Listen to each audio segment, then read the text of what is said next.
서울 중랑구갑의 서영교 의원입니다. 이게 그 문건이죠? 이게 쪽지예요? 이런 쪽지 있어요? 받을 땐 쪽지로 받았습니다. 그래서 그렇게 이게 말씀드린 쪽지예요? 겁니다. 받았을 아니, 땐 쪽지로 적으면 받았습니다. 쪽지가 돼요 이게? 이런 게 당시에는 쪽지예요? 이런 게 쪽지예요? 저는 받았을 때 그 정도 크기의 종인지 몰랐습니다. 뭘 몰라요? 이 종이가 A4 용지를 뭐 한두 번 봐요? 이만한 내용을 쪽지라고 의도적으로 숨기는 이유는 뭔가 캥기는 게 있어서 그런 거예요. 그런 게 아닙니다. 자, 여기에 예비비를 조속한 시일 내에 충분히 확보하고 보고할 것. 이거 내란이잖아요. 그리고 국가 비상 입법기구 관련 예산을 편성할 것. 국가 비상 입법기구 관련 예산을 편성할 것. 내란이에요, 내란. 그럼 내란이라고 고발을 해야지. 그리고 나서 내란이라고 바로 고발하고 온 세상에 알려야 되는 거 아니에요? 그런데 이걸 가지고 나중에 쪽지라고 얘기해요? 윤인대 차관 이게 쪽지예요? 쪽지예요? 여러분, 대한민국 국민 여러분, A4 용지 이런 거 놓고 쪽지라고 얘기하는 사람 봤어요? 지시문건이지. 대통령이 비상계엄을 하면서 나눠주면 이게 얼마나 중요한 건지 봐야죠. 그리고 이거 안 됩니다 라고 얘기하고 나와서 이거 고발해야죠. 그리고서는 나와서 저는 반대했는데 이렇게만 얘기한다고 돼요? 두 번째, 지금 막 속보가 떴어요. 윤석열 용산 대통령실 싹 다 압수수색이에요. 아시겠어요, 법무부 차관? 지금 관저 전부 다 압수수색이에요. 그런데 안감한 압수수색 영장을 검찰청에서 반려했다는 거예요. 이렇게 내란을 계속 동조해도 되겠어요? 세상이 안 변할 것 같아요?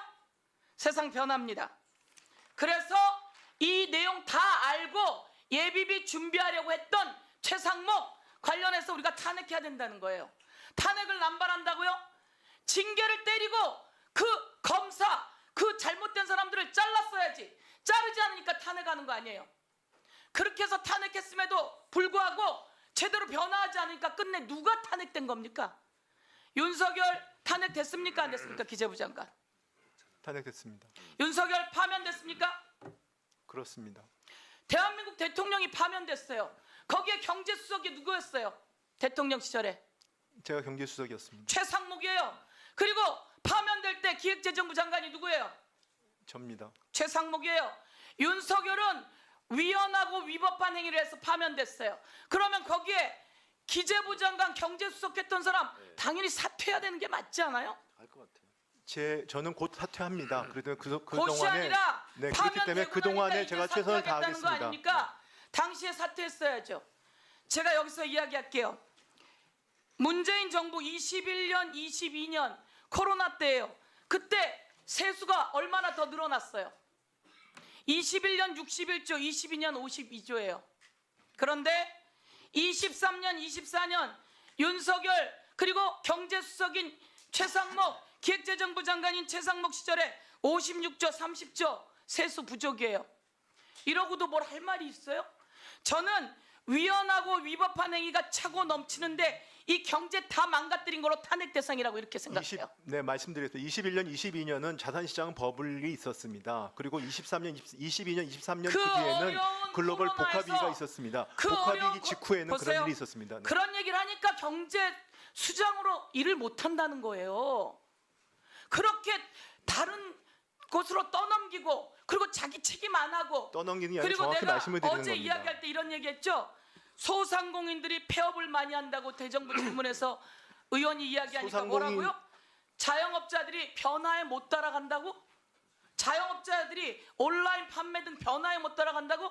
그렇게 자영업자에 대못 받을 거면 경제 수정은 왜 합니까? 그게 아니고 자영업자한테 돈을 나눠주자 그러니까 제 얘기는 구조적인 노력이 필요하고 그런 노력을 제가 하고 보세요. 있다는 세금은 말씀을 누구 돈이에요? 드리려고 하는 겁니다. 세금이 기획재정부 장관 돈이에요? 자영업자나 사람들에서 나온 돈이에요? 자영업자의 어려움이라는 게 그런 경기적인 이유뿐 아니라 구조적인 이유가 있다는 걸 저러니까 탄핵 말씀드리는 대상이라는 겁니다. 거예요.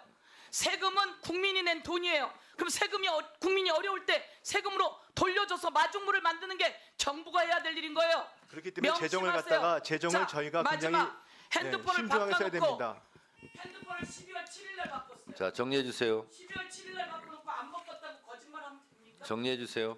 저는 어떻게 이렇게 거짓말 뻔뻔스럽게 하는지 오늘 국민이 만천하에 다 봤을 거라고 생각합니다. 네, 위원장으로서 한 말씀 드립니다. 우리 최상목 그 장관이나 이주호 장관이나 부총리들이십니다. 예.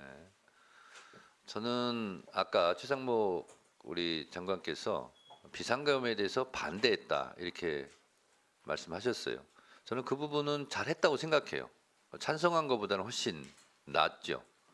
저는 그런데 이런 12.3 비상계엄, 이런 내란 사태, 그리고 대통령이 탄핵되는 사태가 있었어요. 그러면 최소한 어떤 자리라도 이런 부분은 잘못됐고 국민들께 죄송합니다라는 자세가 늘상 있어야 된다고 생각해요. 국민들께 잘못했다고 용서를 구하는 것이 10번, 100번 저는 많으면 많을수록 좋다고 생각해요. 이로 인해서 피해받고 상처받은 분들이 국민들이기 때문에 그래서 용서는 피해자들이 하는 거고요. 사과는 가해자들이 하는 겁니다. 저는 그런 자세가 있었으면 좋겠다는 아쉬움이 크고요. 그리고 당사자인 윤석열 전 대통령도 지금 같은 태도가 아니라 정말 죄송하다 잘못했다 그러면 말 한마디에 천냥빚을 갚는다는 우리나라 속담이 있지 않습니까? 그래서 국민들을 생각하는 고위 관료들이라면 그러한 자세가 저는 많으면 많을수록 좋다고 생각을 합니다. 그런데 오늘 최상목 장관이나 뭐 이주호 장관 발언 기회가 없어서 그랬는지 모르지만 그래서 저는 연신 고개를 숙이는 게 맞다 그런 생각이 좀 들고 서영교 의원 질의에 대해서도 어쨌든 경제를 책임지는 경제부총리 아닙니까? 이유 없는 무덤이 어디 있겠어요. 그러나 결과적으로 나타난 것은 어쨌든 경제 상황이 안 좋은 거 아닙니까? 그러면 윤석열 정부의 경제를 책임진 수장으로서 그 부분 죄송스럽게 생각합니다. 이런 태도와 자세가 옳지 않겠느냐 위원장으로서 그런 생각을 합니다. 참조하시면서 발언해 주시기 네, 바랍니다. 인정하겠습니다. 네, 박은정 의원님 신문해 주세요. 네, 최상목 장관님 네. 권한대행을 얼마나 수행하셨습니까?